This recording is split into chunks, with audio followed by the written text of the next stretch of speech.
Why, hello there, my name is Freckris, and welcome back to Let's Play Dream Daddy. Sorry I cut it short, but, I just know that this is gonna go on longer than I expect, so... I order a beer from the bar and settle in. It turns out that my team isn't playing tonight, but I can certainly enjoy the game regardless. The bar is unusually crowded, and the feeling of camaraderie over a shared love for the game makes me smile. Sports are nice.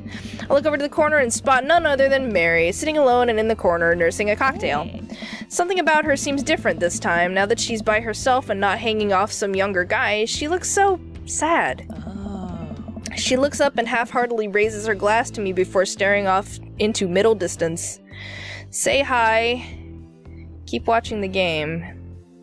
I'm gonna say hi. I decide to say hello. I walk over to her booth. She doesn't look up. The seat taken? She still doesn't look up. I take a seat anyways, and she finally notices me. Hey, cowboy. You alright? Never better. She hiccups. Guess she's a little far gone. Tears start welling up in her eyes. Oh. Will you walk a gal home? Call her a cab? Walk her home. Yeah, I'll walk you home. I slide out of the booth. Seemed like Mary's having some trouble getting up. I reach out a hand to help her, but she waves me away. Hey. I got it. She clearly does not got it. You know what? Hang out here for a second. I walk over to the bartender and pay Mary's tab. Hey, I don't know if you remember me, but I live in Mary's cul-de-sac, and I'm just making sure she gets home safe tonight. I know you. Yeah, it's nothing weird, just... She usually has one of the bar staff walk her home, but I trust you. She doesn't, like, go home with... I don't really want to say it. One of the guys she meets? Nah? Ain't her thing. Huh. I head back to the booth. Mary stumbles out of the seat and directly into my arms. It's still raining a little bit. I take off my coat and hold it over Mary's head. Such a gentleman. Let's get you home. Mary and I walk in silence up the street toward the cul-de-sac. I have no idea what to say to her, for fear that she might hit on me, or not. What does the bartender mean by ain't her thing? Sorry, you have to see me like this. I'm usually not... I know Joseph doesn't like it when I... Sorry. It's alright. I'm sorry if I'm ever mean to you. It's alright. No, it's not. I know it's not. I'm having a really... forget it. As we get to the cul-de-sac, I can feel Mary starting to slow down. By the time we arrive at the doorstep, she pulls away from me. Wait, can we just... Hold on. What's wrong? Hey. How about another drink? Old time's sake.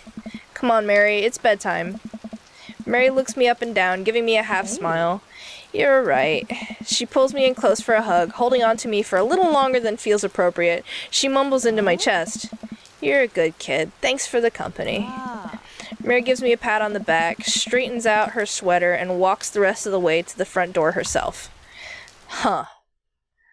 Okay. Welcome. Alright, well, maybe that's just part of it. So I guess we're gonna go fishing with Brian. I don't wanna go fishing. Here we go. Spend less money than you make. Hey, Daisy and I are going fishing tomorrow. You in or out? Oh, I have a message from Brian. Oh no, I've been dreading this day. I accidentally boasted about my abilities as a fisherman to Brian, and now he's challenging me to another dad-off. I've been doing my fishing research online, but I'm nowhere close to being an expert. Still, though, I have to accept. I type back to Brian. Sounds great, man. Super excited to catch all those fish. Make sure your mower is in good working order, because you're gonna be all over my lawn this weekend. That'll show him. Brian responds back, letting me know that tomorrow he'll pick us up at an hour I had previously forgotten existed. Man, that's gonna be a rough start. Amanda comes into the room from the kitchen, eating a cheese stick by biting it off piece by piece like some kind of monster. Are you Markiplier? I didn't raise you like that. What? It's called string cheese, not chompy cheese for a reason, Amanda. Did you just call me here to criticize my controversial string cheese eating technique or what? No, Amanda. We have to go fishing tomorrow. Well, you have to go fishing. I get to play with Brian's dog. How do I become a master of fishing overnight? You went fishing in the Girl Scouts, didn't you? Nope, my stint in the Scouts was brief and purely transactional. I thought I could get free cookies, but I didn't know that I had to, like, be outside and tie knots and stuff. But I have to beat Brian. Dad, let me tell you a story. Do you remember last summer how I applied for a job at that coffee shop across town? Give me a refresher? During the interview, they asked me if I knew how to work an espresso machine, and I had really wanted the job, so I lied and said yes. On that first morning, there was a line out the door, and within half an hour, I severely burned my hand, and they told me to go home and never come back. I still have a scar from that.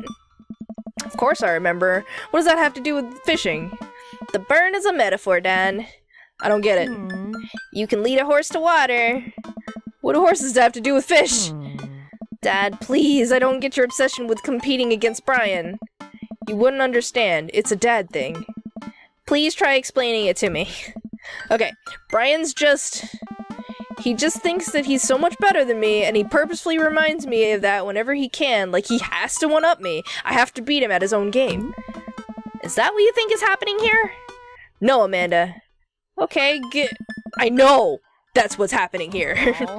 Alright, Pops, we should both be getting some sleep. See you in the morning. Night, Panda. Brush my teeth and throw on some pajamas. I climb to bed, set my alarm, and close my eyes. Okay, sleep. Sleep, sleep, sleep. Sleepy sleep. Sleep. Sleep? I'm wide awake. I can't help but think about the last time I went fishing. I hope that there's something I can glean from it to give me an edge over Brian. It was about 9 years old. My dad woke me up one morning and told me to get dressed and meet him downstairs. It was still dark out. I had no idea what was going on, but before I knew it, we were both alone on a freezing cold lake. I had to sit there for hours while it got hot and muggy, the air thick with bugs. I picked up mosquito bites while my dad sat in stony silence, fishing pole in one hand and beer in the other. We didn't catch anything.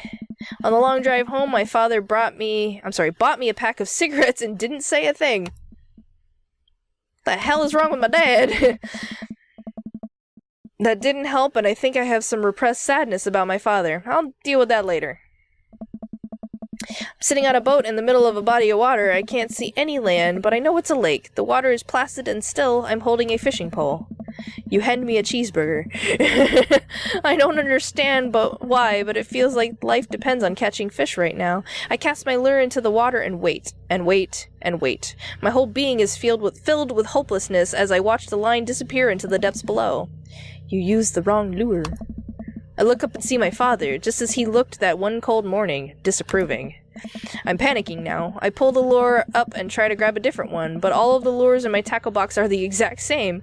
I look up to my father for guidance, but he's gone.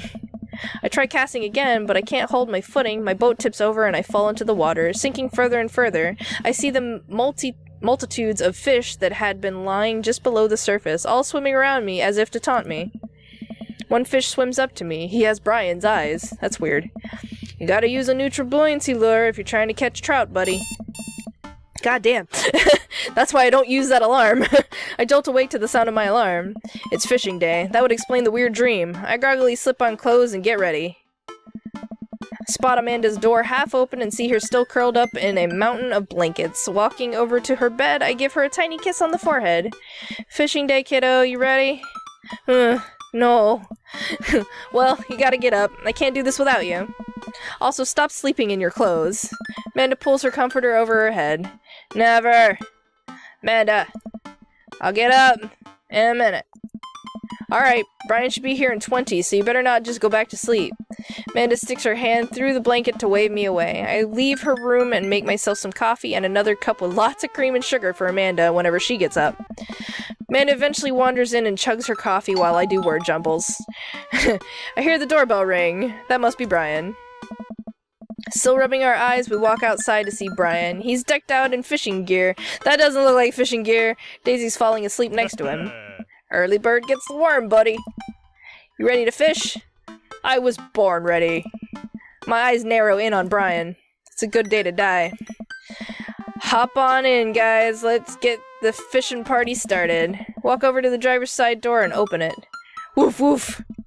Brian's dog immediately hops into the driver's seat, wagging his tail furiously. He doesn't have a tail. He's a corgi. He's got a nubbin. He's got a butt wiggle. He could be a... Is it Pembroke that actually has the tails? I think so. Can I see your license, sir? Maxwell, let Freckris sit. Maxwell obediently hops into the back to cuddle with Daisy. Amanda settles in next to Maxwell and Daisy and immediately falls asleep. You ready for an adventure? I'm ready for glory. Fish! Struggle to stay awake as we drive into the outskirts of town. Country music plays quietly from the radio as I watch trees pass by. Why am I listening to country music? I would never. So where exactly are we headed? It's about an hour north of here, a little spot I've been going to since I was a kid. My dad used to take me there all the time. I don't think anybody else knows about it. Brought everything we need so that we can catch some trout, have a nice little fire, and enjoy the nature. My fishing pole is in the shop, getting it tuned up. Do you maybe have an extra I could borrow? But of course, it's probably not as nice as it sounds like yours is, though. It's probably not as nice as it sounds like yours is. Ah, got it. Right. I'm digging a hole here. I stare out at the forest lining the highway. The sun is just barely over the horizon, scattering dusky pink light through the trees. For a split second, I spot a deer grazing on the side of the road before it leaps back into the brush.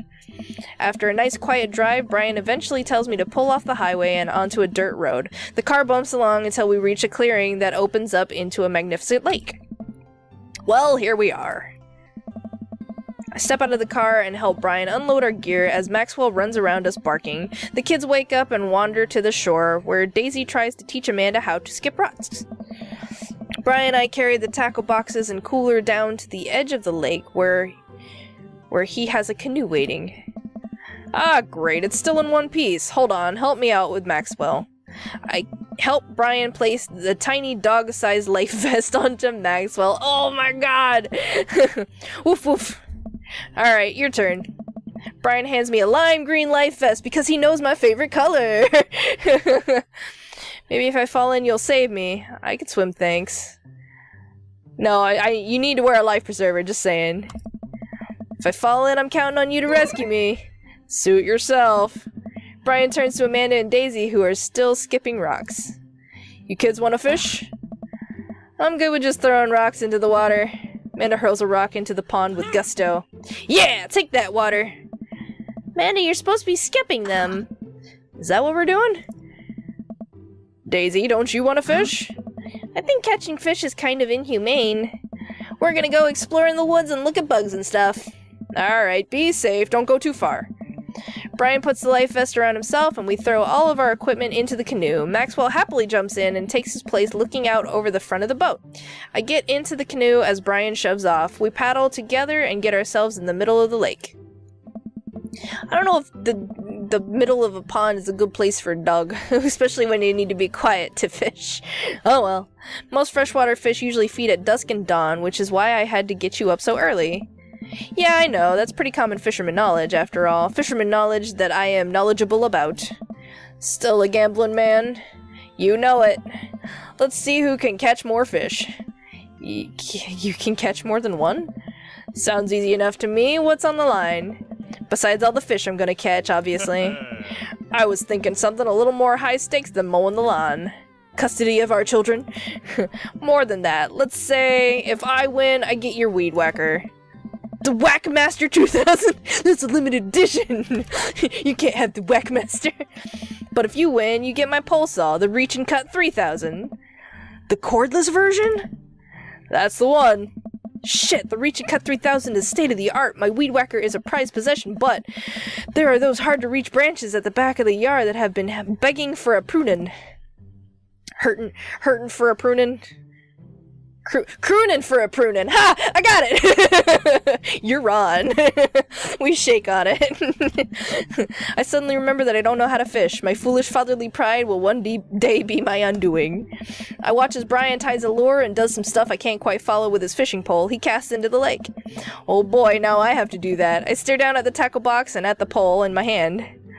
Put some bait on the hook, insult the fish, Stretch before physical activity. No, just definitely insult the fish. You motherfuckers, I'm gonna catch so many fuckers of you. I just adding fuckers around. It's the way to do it. Alright, put some bait on the hook. I fish a worm from the styrofoam container Brian bought. It's slippery, but I think I can get it onto the hook if I just focus. Oh god, I'm bleeding. Oh god, the blood's everywhere. The worm is not on the hook. Need some help? No, I meant to do that. The blood attracts the fish. They can smell it up to a mile away, you know. That's sharks, but okay. I think that's sharks. No, it's definitely fish. Now what? Perform the fish mating call. Tie a knot or something. Meditate. Yeah, tie a knot or something. I take my pole and try and tie an elaborate looking knot to impress Brian. The classic hunter's bend. I learned that one in my youth. Yep, this one isn't coming apart anytime soon. With this knot, I will cast my heavenly line upon the unsuspecting water and deliver it unto us a bountiful harvest. I look over to Brian. He doesn't seem to be paying attention. Let's cast this sucker. I pull my rod back and launch the lure as hard as I can. And the lure flies off and the line sails far, far away, landing in the lake with a loud sploosh. Sorry, I judged the wind speed wrong. This cold air drives the pressure down. Go ahead and take my pole. I know it's hard switching to a new pole you're not used to. I'll fix up another lure. Brian hands me his pole with a smile and I just sit there feeling like an idiot. At least he's... Oh. Fishing around here is easy. They group up. All you gotta do is line up 3 of the same species and reel them in. I need to match 3 of the same species, huh? I can't tell them apart. I can. Match that fish. Okay, now how do I do that, though? Oh, cool. Okay, that's easy. Nice catch. Oops. What? That's a bullhead catfish. They're bottom-dwelling invasive species found worldwide. They taste great fried. How did I... Oh, I see now. Nice match. Match of the day.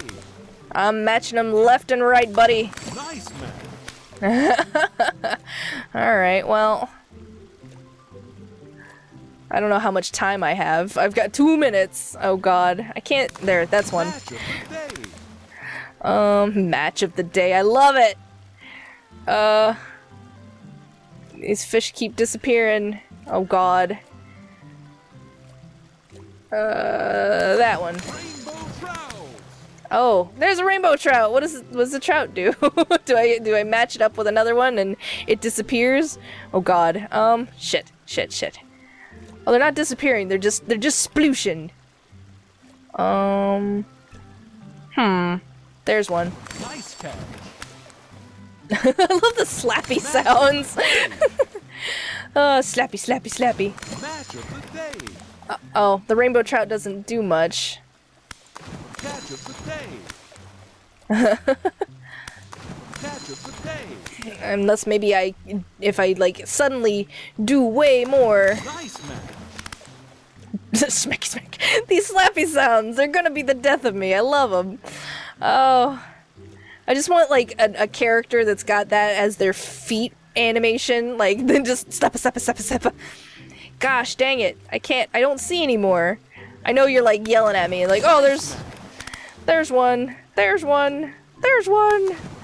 catch. I'm not. I want to get a 4, but I can't. Good work. What is that? 64? What? Out of 2,000? Wow. Wow, this is way tougher than I thought. I look over to Brian, who's smiling and obviously enjoying his time out here on the lake. I will crush him. Suddenly, the fishing pole jumps in my hand. I reflexively tug upwards. I think I got something big. Tip of the pole dips down repeatedly and the line starts to run. Reel it in. I finally get the fish right up next to the boat. It's a long, beautiful rainbow trout. Brian hands me the net. It's all yours. I lean down and notice that my hands are shaking with excitement. This fish is bigger than all the ones Brian's caught. That pole saw is mine. I get dragged into the water. The entire canoe tips over with me. I find myself sinking into the lake. I should have taken the life vest. All of a sudden, I'm embraced under the water and pulled into Brian's arms. Aw. Finally dragged upwards, sputtering with water. All of our gear floats on the surface. Maxwell doggy paddles around us in circles, having a great time. Good boy. You alright? Does that count as one? Well, seeing as all our fish are now swimming safely back in the lake, I guess so. Brian laughs. Let's get you to shore. Brian and I flip the canoe back over and fill it with our now soaking wet gear. I row back to shore with Maxwell in tow. Once we get to the beach, Maxwell darts off into the woods. Bye, Doge. Brian takes off his shirt, dots of lake water glisten in the sun across his strong back. Man, all that general contracting must have built that guy like an ox. Yeah, he doesn't have as much of a tum as the shirt says he does. I hope he doesn't notice me staring. I'm gonna get a fire going so we can dry off. Wanna hand me yours? Yes, okay. I reluctantly take off my own shirt and toss it to Brian. I suddenly wish I had done more sit-ups in my life, or any sit-ups at all. Really? Another thing you've bested me in, stupid sexy Brian. Might as well fry that shirt up. Seems like it's the only lunch we'll have. The day is young. We can fish from the shore. Once Brian gets the fire going, I sit and try to dry off my pants. Brian sets a couple lures out by the water's edge. We're probably gonna have to put the kibosh on the competition for now. Till another day. My stomach growls. You hungry? Oh, I'm fine. Brian reaches into his cargo shorts and pulls out a few granola bars. I have a small child. I'm flushed with snacks. Brian joins me by the fire, and I accept the cargo short granola. And now we're back to waiting. Where did the girls get off to? Shouldn't they be back by now? Nah, I wouldn't worry about it too much. They're a couple of smart kids. That's what I'm worried about. They're too smart. They probably established a small rural government by this point, and installed themselves as leaders. I take a look around at the sun cresting the tree line, casting the entire lake in a warm golden glow. The forest seems to be coming alive now. Birds chirp in the distance. Wow, nature is beautiful. A mosquito bites me. I slap my neck and curse. Nature sucks. Here you go, bud. Brian hands me a bottle of bug spray. I begrudgingly take it and douse myself. Ugh, I've always hated how this stuff smells. Really? I've always kind of liked it. Reminds me of being outside. Maybe you and I have different sentiments on the outdoors. Maxwell comes bounding up to me, a huge stick in his mouth. He drops it at my feet and looks at me expectantly. Throw the stick towards the woods. Fake out throw. Break the stick. What the hell is wrong with you? No, I'm going to throw the stick towards the woods. Hurl the stick as hard as I can towards the tree line. Maxwell bolts after it, running as fast as his stubby little legs can carry him. Which, consequently, is not very fast. It's very cute, though. Nice throw, Freckris. I turn away so he can't see me blush. Maxwell brings the stick back to me, clearly proud of himself. Good boy, Maxwell. You're a very good boy, and speedy boy. You're the world champ of fetch. It's time for the pets. What's the plan? Gotta... Butt pats never fail. Scratch behind the ear. Rub that belly! Maxwell rolls over and lets me rub his belly. He wiggles on the grass, clearly loving it. I feel like a bit of a third wheel here. Where are my belly rubs? Oh, I'll give you a belly rub too, buddy. Come here.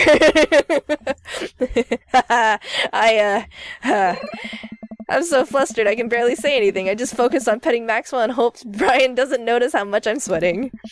While I'm playing with Maxwell, fish begin routinely pulling on Brian's lines. I watch Brian effortlessly fillet the fish, squeezing a bit of lemon on them and frying them up in a cast iron pan. Before we know it, we have a feast fit for a couple of shirtless dudes. Amanda and Daisy emerge from the woods, looking totally unscathed.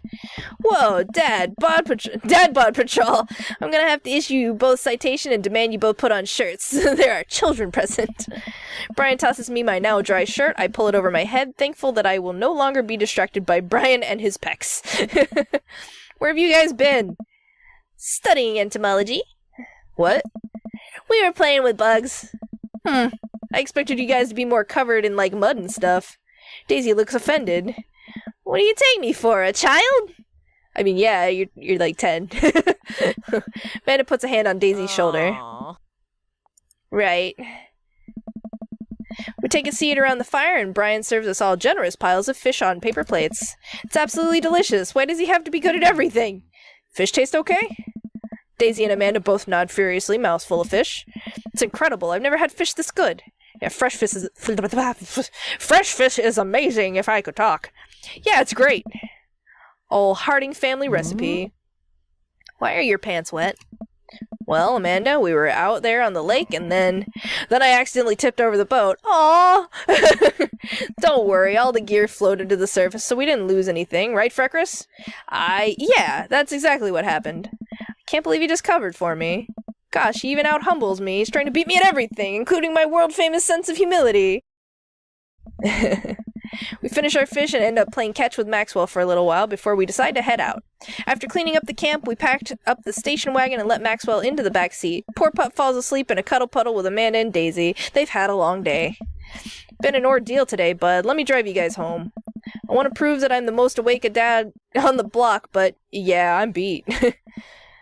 Fine. As we drive away, I take one last look at the lake disappearing behind us and smile. I rest my head against the window, and the low rumble of the dirt road beneath us lulls me into a peaceful sleep. We got some twerp going on. Hey, sleepyhead. I open my eyes and realize that I dozed off in the car. I self-consciously wipe a bit of drool off my chin. Oh, hey, I was resting my eyes. Just in case we suddenly have to jump into any sort of conflict, so I'm super awake for it. Yeah. I'm ready to fight. With my strong arms. It's all good. You earned some rest, buddy. Thanks for coming out with us today. I had a lot of fun with you. Thanks for inviting us. I also had a lot of fun, actually. Glad to hear it. Take it easy, yeah? You too. Take it the easiest. Brian chuckles to himself as he unloads the car. Man and I get inside and immediately claps on the couch. Long day. Yep. I was so close to that pole saw. Pole saw? Yeah, Brian and I were competing to see who could catch the most fish and... stop! Why do you care so much? Mandapanda, just look at the guy. He's so obviously got my number and he's rubbing my face in it. Dad, I love you, but you're kind of dumb sometimes. Dumb? Or clearly the superior dad. You know what? I don't have any of the energy required to properly unpack your weird fixation with asserting your masculinity. I'm going to bed. Night. Amanda slides... Whoa, there she goes! Slides off the couch and face down onto the floor. I am a tired slug. Amanda, that floor is disgusting. I don't care. Well, night, honey. Night, Pops. Date complete. Dad nap, automotive care, rivalry, bear hubs, fishing, corgi. That's a Heck 10 yeah, I out got of a 10 superior. if ever I've seen one. Ha! Alright, so I'm gonna leave this here. I'm sure there's more story after this, but I gotta go.